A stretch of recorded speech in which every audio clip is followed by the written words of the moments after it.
दोस्तों, इंडिया में एसयूवीज का राजा कौन है? जवाब एक ही मिलता है, टोयोटा फॉर्च्यूनर। पिछले 10 साल से इस गाड़ी ने मार्केट पर राज किया है।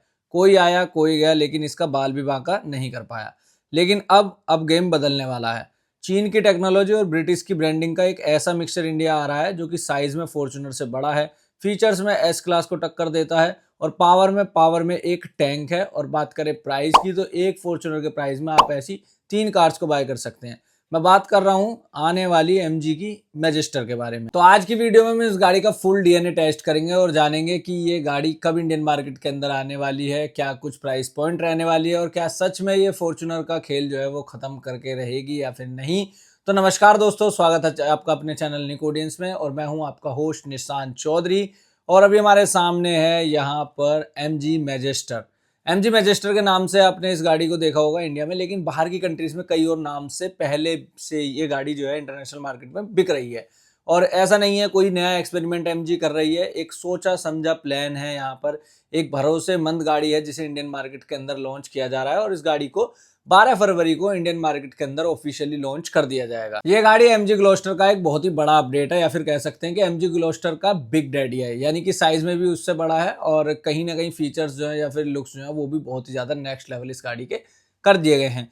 इसके अलावा ये कई मार्केट्स में, जैसे कि मैंने कहा, पहले से आती है। चाइना में इस गाड़ी को मैक्सस टेरिटरी के नाम से बेचा जाता है। मिडल ईस्ट कुवैत में इसी साल जनवरी में ही इस गाड़ी को ऑफिशियली लॉन्च किया गया और इंडिया में 12 तारीख को ये गाड़ी आने ही वाली है। सबसे पहले अगर गाड़ी के लुक्स की हम बात करते हैं तो लुक्स भाई बिल्कुल एक वर्ड में अगर मैं डिफाइन करूं तो इस गाड़ी के लुक बिल्कुल माफिया वाले हैं।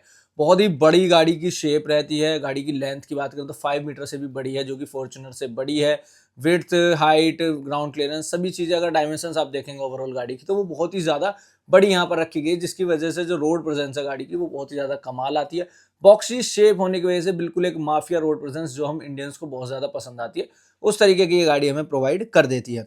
फ्रंट प्रोफाइल देखेंगे, एमजी की वही अपनी पुरानी आदत, एक बड़े साइज की ग्रिल देना, लेकिन यहाँ पर पियानो ब्लैक फिनिश में दी गई है। क्रोम का इस्तेमाल नहीं किया गया, जो कि ब्लैक कलर के साथ में बहुत ही प्यारी लग रही है। ऊपर की तरफ स्लीक से आपको मिल जाते हैं इसके एलईडी डीआरएल्स और नीचे बम्पर पर दिए गए हैं इसके एलईडी हेडलैम्प्स, जो कि थोड़ा सा फ्यूचरिस्टिक लुक जो है वो गाड़ी को प्रोवाइड कर देते हैं। इसके अलावा फ्रंट में बड़ी रेडार की प्लेसमेंट मिल जाती है, सेंटर में ग्रिल के कैमरे की प्लेसमेंट के साथ में, यानी कि गाड़ी के साथ में लेवल 2 एडास भी मिलता है। इसी के साथ में फ्रंट में पार्किंग सेंसर्स इजीली विजिबल हो सकते हैं। नीचे सेंटर लोअर बम्पर की बात करें तो यहाँ पर थोड़ी रगड़ फिनिश यहाँ पर बनाई गई है, जिस तरीके से थोड़ा सिल्वर कलर का इस्तेमाल जो है वो किया गया है और ये ऑफ रोडिंग में थोड़ी बहुत हेल्प भी कर देती है। बाकी बात करें गाड़ी की साइड प्रोफाइल की, ये कुछ साइड प्रोफाइल रहती है। क्लाइडिंग का पार्ट ओवरऑल थोड़ा सा रगड़ ब्लैक फिनिश में दिया गया है, जो कि अच्छी चीज़ है। पियानो ब्लैक फिनिश में इस पार्ट को जिन गाड़ियों में भी दिया जाता है वो बहुत ही ज़्यादा ये पार्ट होता है कि गंदा होता है। अगर आप कीचड़ में जा रहे हैं, ऑफ रोडिंग कर रहे हैं, तो सबसे पहले ये पार्ट गंदा होता है, तो ये पियानो ब्लैक फिनिश में देने का कोई मतलब नहीं बनता है और रगड़ ब्लैक फिनिश में ही दिया जाता है, जिसकी वजह से उंगलियों के निशान और मट्टी वट्टी जो है वो ज़्यादा ना दिखे और आसानी से साफ भी हो जाए।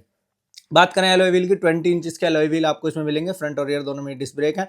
बड़े बड़े ग्लासेस आपको मिल जाएंगे इसकी साइड प्रोफाइल में और टर्न इंडिकेटर की प्लेसमेंट साइड मिरर पर, आपको ब्लाइंड स्पॉट डिटेक्शन मिरर, लेन वॉच कैमरा, 360 डिग्री कैमरा, ये सारी चीज़ें यहाँ पर देखने के लिए मिलेंगी। डोर हैंडल्स जो हैं वो भी बॉडी कलर्ड में ही हमें दिए गए हैं। स्लोपी रूफ लाइन बहुत ज़्यादा नहीं है, बहुत ही हल्का माइनर सा स्लोप आपको देखने के लिए मिलेगा। पूरी एसयूवी वाली रोड प्रेजेंस बनी रहे, इसलिए कम से कम स्लोप यहाँ पर रखा गया है। ऊपर रूफ रेल्स, एक बड़े साइज की पैनोरामिक सनरूफ, पीछे की तरफ शार्प फिन एंटीना। बात करें गाड़ी की रियर प्रोफाइल की, काफ़ी हद तक लगती है गाड़ी ग्लोस्टर की ही तरह, लेकिन टेल लैंप्स जो है वो यहाँ पर कनेक्टेड आ चुके हैं। हालांकि साइड से देखने पर टेल लैंप्स उसी तरीके के लगते हैं, लेकिन यहाँ पर कनेक्टेड आ गए हैं और क्या अच्छे तरीके से कनेक्टेड किए गए हैं कि बिल्कुल भी ऑड नहीं लग रहे हैं, बेकार नहीं लग रहे हैं। रियर में 2 वर्किंग यहाँ पर आपको इसमें एग्जॉस्ट टिप देखने के लिए मिलेंगी, एक लेफ्ट में और एक राइट में दी गई है। बाकी रियर बम्पर का जो डिज़ाइन है वो भी काफ़ी नेक्स्ट लेवल यहाँ पर एमजी ने डिज़ाइन किया है। बाकी रियर में वाइपर, डिफोगर, ऊपर की तरफ हाई माउंट स्पॉट लैम्प, इसके अलावा 4x4 की बैचिंग।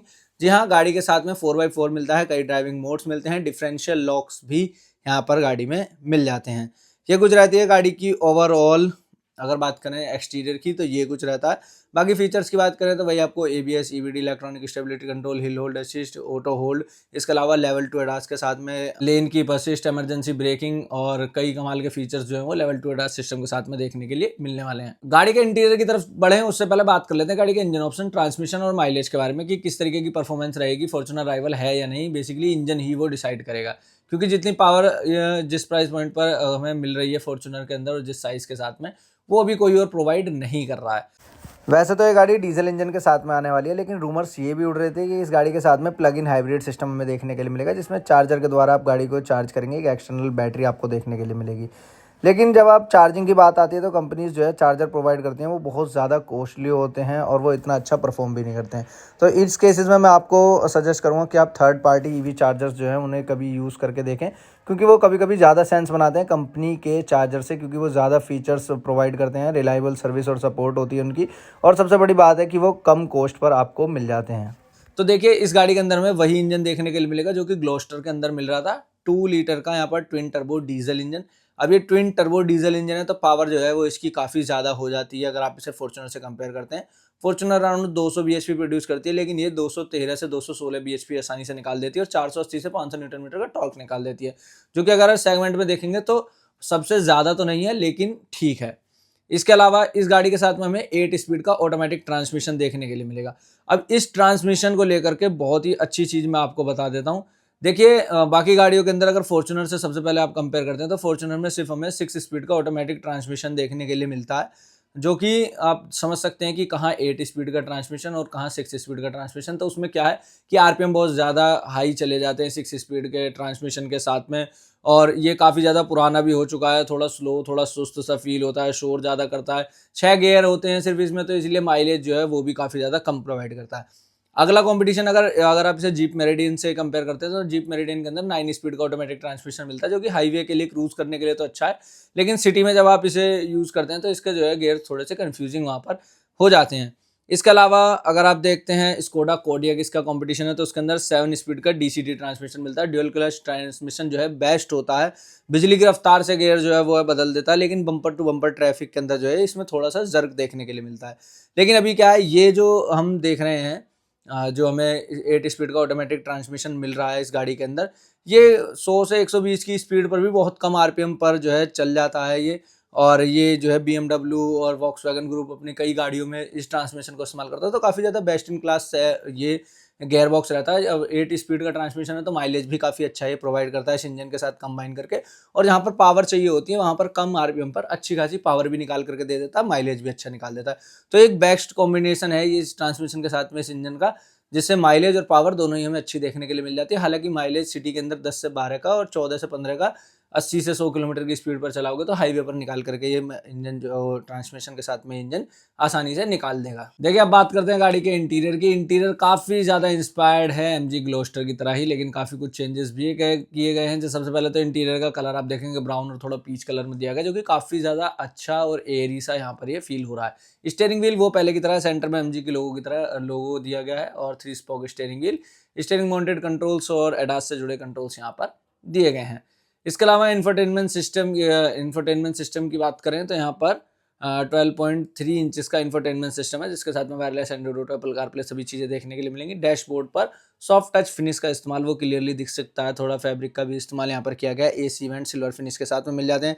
नीचे की तरफ आपको एसी के कुछ कंट्रोल्स देखने के लिए मिलेंगे, हजार्ड के लिए स्विच, उसके नीचे 2 वायरलेस चार्जिंग पैड्स दिए गए हैं, उसके साथ में मिल जाते हैं 2 डायल। अब ये 2 डायल किस चीज़ के लिए दिए गए हैं, देखिए गाड़ी में सबसे पहले तो डिफरेंट ड्राइविंग मोड्स यानी टेरेन मोड्स मिल जाते हैं, जैसे कि सैड हो गया, मड हो गया, स्नो हो गया, इस तरीके के।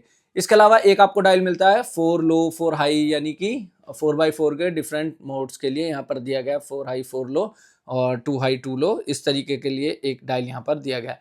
3 डिफरेंशियल लॉक जो है वो गाड़ी में दिए गए हैं, जिसके मैनुअल स्विचेस आपको इसके सेंट्रल कंसोल पैनल में इजीली दिख जाएंगे। इलेक्ट्रॉनिक पार्किंग ब्रेक, 2 आपको कप होल्डर और आपको ओपनेबल ग्लव बॉक्स मिलता है, जिसके अंदर अच्छा खासा स्पेस भी यहाँ पर मिल जाता है। 12.3 इंचेस का ही डिजिटल मीटर यहाँ पर देखने के लिए मिलता है। एडास की सारी जानकारी यहाँ पर देगा, fuel economy, average, trip meter, odometer, वो सारी चीज़ें यहाँ पर ये शो करने वाला है। बाकी ड्राइविंग मोड्स के साथ में थीम्स वगैरह जो है वो भी चेंज यहाँ पर हो जाती है।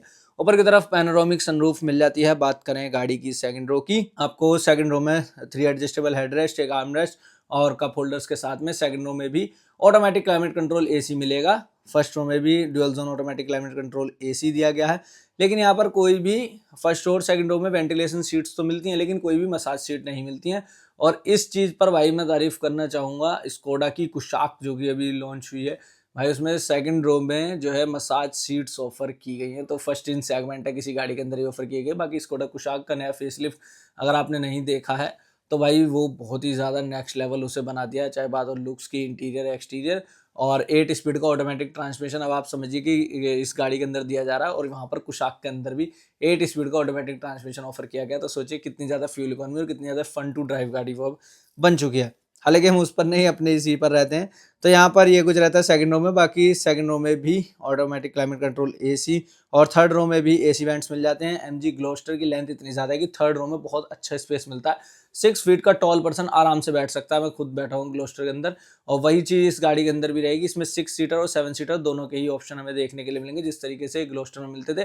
प्राइसिंग जो है वो कहीं ना कहीं 17 लाख 16 लाख रुपए के करीब से इस गाड़ी की शुरू होगी बेस वेरिएंट की, और टॉप एंड वेरिएंट की प्राइसिंग जो है वो 21 लाख 22 लाख रुपए तक कॉस्ट करने वाली है। अगर आप इसे फॉर्च्यूनर से कंपेयर करते हैं तो भाई 60 लाख से ऊपर किसी किसी वेरिएंट्स की, लेजेंडर वगैरह की प्राइसिंग जो है वो चली जाती है। तो ये गाड़ी जो है आप 3 बाय कर सकते हैं, उसके बाद भी पैसा बचेगा। तो काफ़ी ज़्यादा वैल्यू फॉर मनी प्रोडक्ट ये जो है वो रहने वाला है। बाकी डायमेंशंस वगैरह जो है वो बहुत कमाल किया है। 246 mm का ग्राउंड क्लियरेंस मिल रहा है, और वाटर वेडिंग कैपेसिटी 550 mm की यहाँ पर मिल रही है। 343 लीटर का बूट स्पेस और 75 लीटर का फ्यूल टैंक मिलता है। डीजल के साथ में आती है, अच्छा माइलेज प्रोड्यूस करती है जिस हिसाब का इंजन है। अब बात आती है, देखिए टर्बो इंजन जो होता है वो कहीं ना कहीं थोड़ा सा हाई मेंटेनेंस हो जाता है। अगर आप इसे फॉर्च्यूनर से कंपेयर करते हैं तो उसके अंदर एनए पेट्रोल इंजन मिलता है, तो वो बहुत ज़्यादा जो है एक तरह थोड़ा सा रिलायबल ज़्यादा हो जाता है, मेंटेनेंस थोड़ा कम हो जाता है। टर्बो इंजन होता है उसमें थोड़ा सा ये है कि भाई एक्स्ट्रा पार्ट्स लगे हुए होते हैं, थोड़ा सा उसका मेंटेनेंस हाई हो ही जाता है, और वो थोड़ा सा कम रिलायबल थोड़ा सा लगता है मुझे ऐसा। अब बाकी चलाने वालों को टर्बो में काफ़ी ज़्यादा फन टू ड्राइव गाड़ी लगती है, तो उसमें भी एक अलग फील आती है टर्बो इंजन की। इनिशियली टॉर्क जो है वो बहुत ज़्यादा हमें देखने के लिए मिलता है। बाकी अगर आपको टोयोटा लवर अगर आप हैं तो आप फॉर्च्यूनर की तरफ ही जाएंगे, लेकिन MG मैजिस्टर भी एक अच्छा प्रोडक्ट हो सकता है। 12 फरवरी तक इंतजार करते हैं और देखते हैं प्राइसिंग वगैरह क्या कुछ रहती है इस प्रोडक्ट की। बाकी वीडियो अगर आपको थोड़ी भी इन्फॉर्मेटिव लगी, लाइक और शेयर करना ना भूले। कोई भी सवाल है तो कमेंट बॉक्स में आप हमारे साथ जुड़ सकते हैं। इसी तरह के इंटरेस्टिंग वीडियोस के लिए चैनल को सब्सक्राइब जरूर कर लें, प्रेस कर दें बेल आइकन को।